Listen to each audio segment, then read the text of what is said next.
আজকেও একদম অনেক সকাল সকাল উঠেছিলাম। উঠেই দেখি আঙিনাতে আর কি মুরগি ছেড়ে দেওয়ার জন্য এসে দেখি আম পড়েছে গাছ থেকে। আসলে মা না থাকার জন্য বাসায় এই কাজগুলো আমাকে করতে হচ্ছে।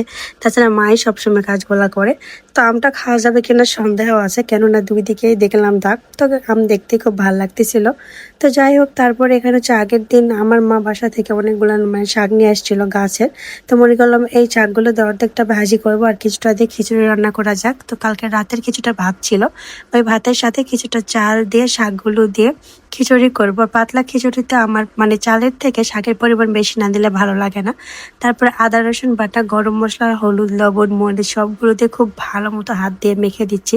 ছোটোতে যখন স্কুলে যেতাম আমার মা এভাবে আর কি পাতলা খিচুড়ি একদম করে দিত টিফিনে, আর আমি টিফিনের আগেই আমার টিফিন খেয়ে ফেলতাম। মানে এত পরিমাণ মজা লাগতো এই খিচুড়িটা আমার। তো সেদ্ধ করা ডাল ছিল, সেটা দেওয়ার পরে মনে হলো যে ডালের পরিমাণ একটু কম লাগতেছে, তাই এখানে আর কি গোটা ডাল, রসুন আবার একটু কিছুটা দিয়ে খুব ভালো মতো মিক্স করে এটা উঠাই দিয়ে দিচ্ছি রাইস কুকারে। আর এত বেশি ক্ষুধা লাগছে, তো মনে করলাম পাস্তা নুডলস একসঙ্গে মিক্স করে একটু রান্না করা যাক, এদিকে আর কি খাবারটাও হোক খিচুড়ি। তো রান্না করার পর আমি আর আমার মেয়ে খেয়ে নিলাম, কেন মা কখনোই নুডলস পাস্তা সব খায় না। আমার শাশুড়ি মা দুজনই কেউ এসব পছন্দ করে না খুব একটা। তো আমরা দুজনই খাচ্ছিলাম।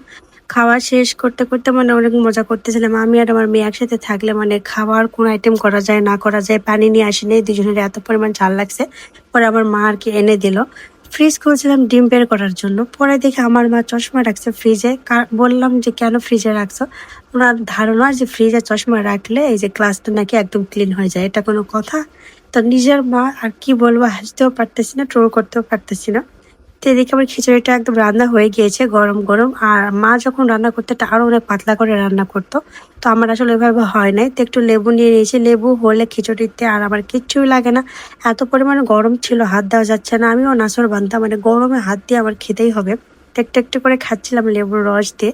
তারপর ডিমের তরকারিও ছিল, কালকে রাতে রান্না করেছিলাম, সেখান থেকে কিছুটা ডিমের তরকারি নিয়ে খাওয়াটা শেষ করে নিয়েছিলাম। তো আলহামদুলিল্লাহ, এটাই আজকে সারা দিনের আর কি কাজকর্ম ছিল আমার।